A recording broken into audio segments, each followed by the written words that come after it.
प्रत्येकजण विचार करतायत की राजसाहेब याच्यावर का बोलले नाहीत। मला खरंच मला देखील हा मोठा प्रश्न पडलेला आहे आता की राजसाहेब ह्या गोष्टींवर का बोलत नाही आहे।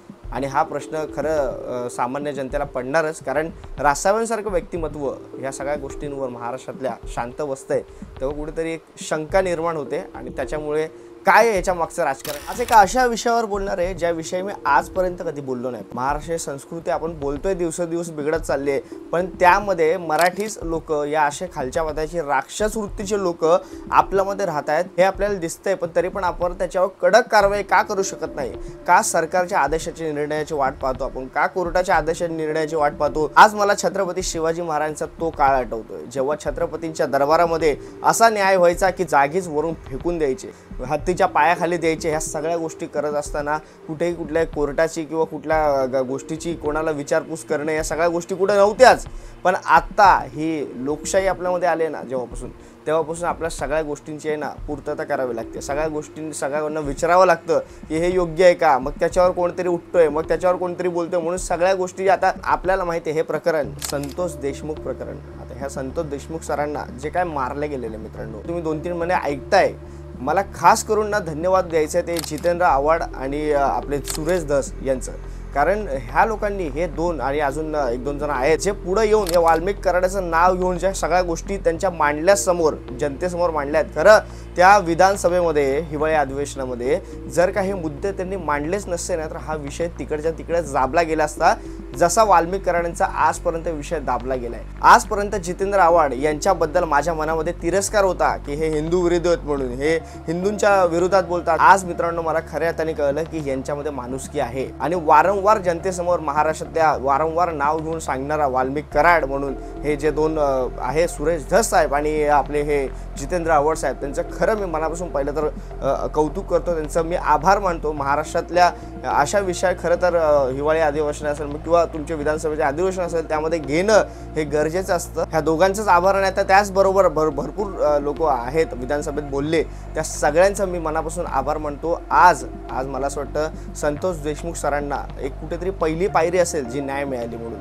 आपण जर का पाहिलं मित्रांनो काय परिस्थिती, मला थोडक्यात बोलायचं आहे। तुम्हाला सगळ्या गोष्टी माहिती आहेत पण त्याच्यामुळे मी या सगळ्या गोष्टी सांगत बसत नाही, पण तरी एक बेसिक पासून मला तुम्हाला काही गोष्ट सांगायची आहे। आता या 2-3 महिन्यामध्ये काय गोष्टी झाल्या, सगळं प्रकरण काय आहे ते आपल्या सगळ्या महाराष्ट्रातल्या जनतेला पाहिलं, सगळ्यांनी पाहिलं।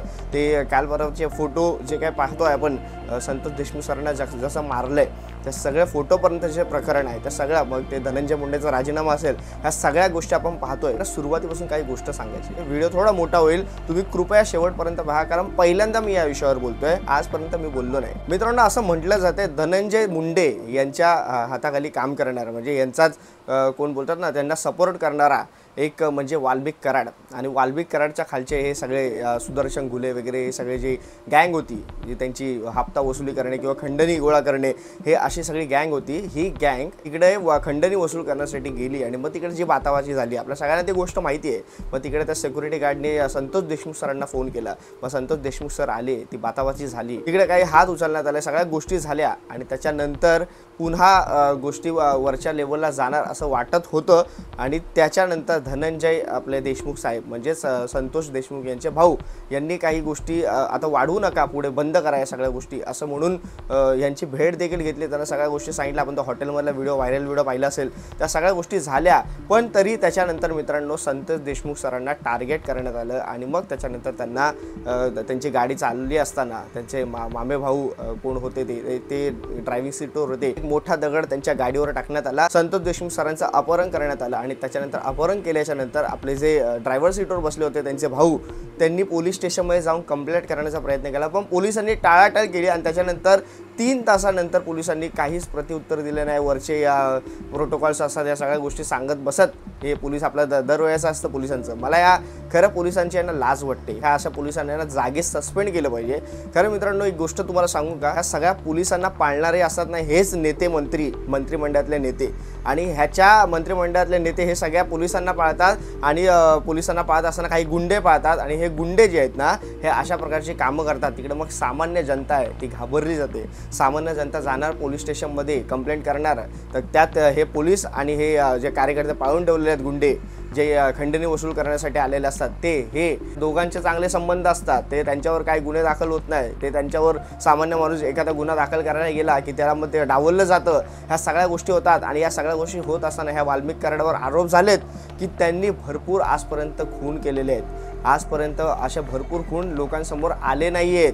ह्या सगळ्या गोष्टी जितेंद्र आव्हाड साहेबांनी मांडल्या, 10 ते 15 खून या अशा पुरावे त्यांच्याकडे ते असे बोलले. ही गोष्ट फक्त वाल्मिक कराडकडे पाहतोय आपण. या गोष्टी आहे ना, मला असं वाटतं महाराष्ट्रात भरपूर ठिकाणी होत आहेत, आजही होत आहेत, पण त्या गोष्टी अजून पुढे आले नाही. हे अशा एक एक प्रकरण पुढे येतात ना, तेव्हा आपल्याला कळतात की साला अजून एक वाल्मिक कराड आहे आणि अजून एक संतोष देशमुख सरांसारखा एखादा बोलतात ना बिचारा सामान्य माणूस हा त्याला बळी पडणार असतो. आपण जर का पाहिलं तर पहिल्यांदा असा राजकीय बळी झालाय असं प्रत्येक जण बोलतायत. मित्रांनो, जशा प्रकारे मारलंय, मला ते वर्णन करायचंच नाही, तुम्हाला सर्वांना माहिती आहे, सर्वांनी फोटो पाहिलेच असतील, काही व्हिडिओचं वर्णन हे न्यूज चॅनलमधून करतायत, हे आपण पाहतोय. त्यांनी पाणी मागितलं, तिकडे त्यांनी लघवी केली आणि या सगळ्या गोष्टी तिकडेच. तेच ऐकून मला कसं तरी वाटलं. म्हणजे मला हे खरं सांगायचं की त्यांच्या घरच्यांना काय वाटलं असेल, त्यांच्या मुलांना काय वाटलं असेल, त्यांनी ते कसं पुढचं आयुष्य जगणार, ह्या गोष्टी खरंच आपण विचार करणं गरजेचं आहे. सरकारने खरं विचार करणं गरजेचं आहे. सरकार फक्त काय करतंय ना की हा छोटा विषय म्हणून सोडून देत आहे का,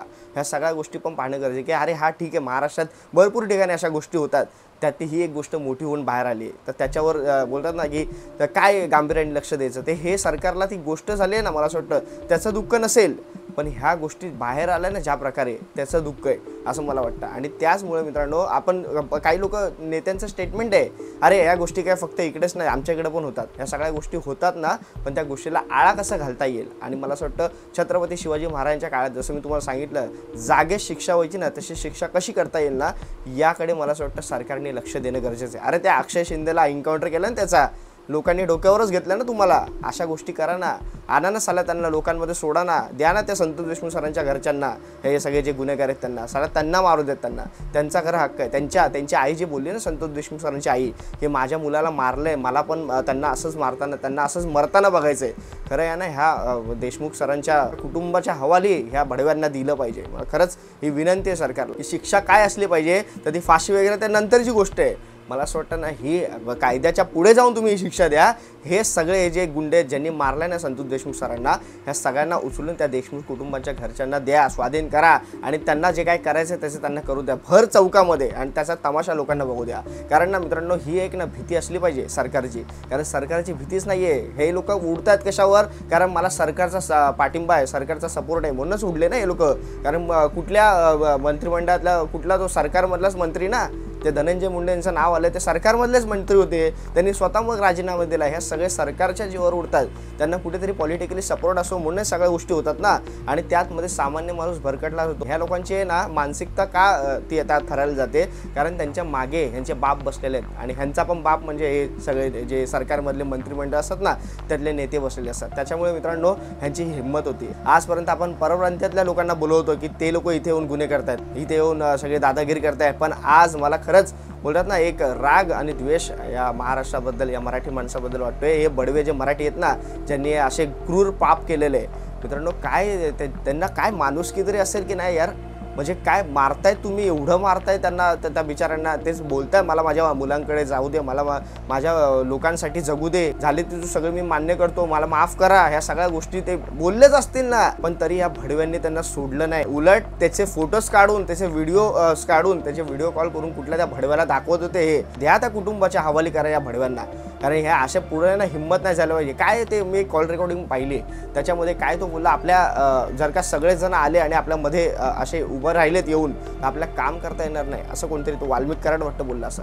आणि त्याच्यामुळे ह्यांना यांची अक्कल दाखवा, ह्यांना यांची जागा दाखवा, म्हणजे ह्यांना एकाला जागा दाखवली किंवा पुढचा कोण उभा राहणार नाही. सरकारच्या जीवावर होतात ना सगळ्या गोष्टी, आणि या सरकारने खरं लक्ष द्या. आजपर्यंत 2 ते 3 महिने लागतात गुन्हेगारांना पकडायला, आणि त्याच्यानंतर जितेंद्र आव्हाड आणि सुरेश धस यांच्यासारखे व्यक्ती विधानसभेत सगळ्या गोष्टी सांगतात, असा प्रकार झालाय. आणि त्या गोष्टी आजपर्यंत मी का बोललो नाही, कारण ह्या सगळ्या गोष्टी जोपर्यंत पोलीस बोलत नाही तोपर्यंत आपण बोलू शकत नाही, आणि त्याच सगळ्या गोष्टी परवा पाहायला मिळाल्या, ऐकायला मिळाल्या आपल्याला. आणि त्याच्यामुळे मित्रांनो, खरं लाज वाटते की जे काम पोलिसांना करता आलं नाही, ते हे आमदार करतायत, जे आमदार सांगतायत आधी, आणि ह्याच गोष्टी ठरतायत खऱ्या.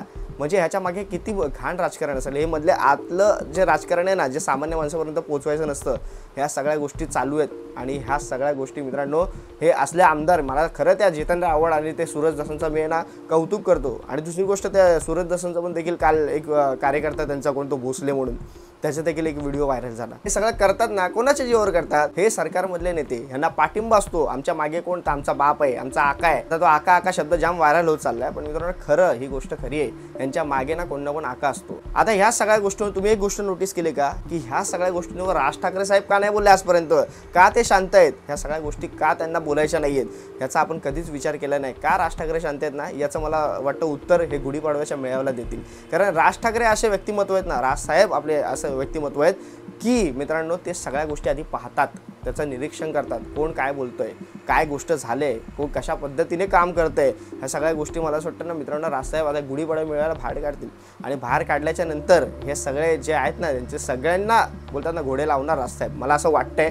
आता त्यात पुढे राजसाहेब काय करतात, ह्या सगळ्या गोष्टी आपण पाहायचं आहे. जाता जाता तुम्हाला मित्रांनो एकच सांगतो की अशी घटना जर का तुमच्यासोबत होत असेल तर तुम्ही जवळच्या पोलीस स्टेशन, पोलिसांचं सोडून द्या, सारा त्या पोलिसांवर विश्वास नाही. आता जवळच्या मीडियावाल्यांना संपर्क करा. मीडियावाल्यांना संपर्क नाही करू शकत तुम्ही, सोशल मीडियावर तुम्ही सगळ्या गोष्टी टाका. ह्या सगळ्या गोष्टी सोशल मीडिया आजकाल खूप चांगल्या रीतीने चाललं आहे. आणि हे मला असं वाटतं हे सोशल मीडियामुळेच बाहेर आलं ना सगळ्या गोष्टी, नाही तर आजपर्यंत या गोष्टी बाहेर आल्या नसत्या. जसं त्या वाल्मिकांनी आजपर्यंत खून करत गेला, तसेच हे एक खून पण तसाच झाला असता. आणि हे जे खून करणार आहेत ना, तुम्ही विचार करा ना, काय त्यांची मानसिकता असेल, काय काय विचार असतील त्यांचे. म्हणजे काय हे लोक चरस गांजा पिऊन खून करायला गेले होते का? हा एक आता मोठा प्रश्न आहे हे खून करण्यादरम्यान. कारण त्यांचं मानसिक संतुलन कसं होतं हे देखील पाहणं तितकंच गरजेचं आहे. कारण राक्षस प्रवृत्ती ही माणसामध्ये, अरे एखादा माणूस सोड म्हणतोय, सगळ्या गोष्टी सगळ्या चालू आहेत, पण तरी हा त्याला मारतोय, त्याचे फोटो काढतोय, त्याचे व्हिडिओ काढतोय, कुठल्या तरी भडव्याला व्हिडिओ कॉलवर दाखवतोय हे असं आम्ही मारतोय म्हणून. हे हैवान आहेत की माणसं आहेत, साला कळत नाहीत.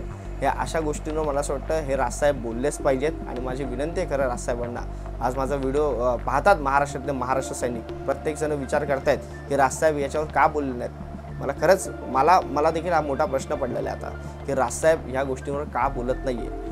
आणि हा प्रश्न खरं सामान्य जनतेला पडणारच, कारण राजसाहेबांसारखं व्यक्तिमत्व ह्या सगळ्या गोष्टींवर महाराष्ट्रातल्या शांत बसतंय तेव्हा कुठेतरी एक शंका निर्माण होते. आणि त्याच्यामुळे काय याच्या मागचं राजकारण असेल, याच्या मागचा पूर्ण अभ्यास राजसाहेब करता म्हणून ते शांत बसलेत का, की राजसाहेबांना याच्याबद्दल बोलायचंच नाही. ह्या सगळ्या गोष्टी मला असं वाटतं या येत्या गुढीपाडव्या मेळाव्याला कळेल.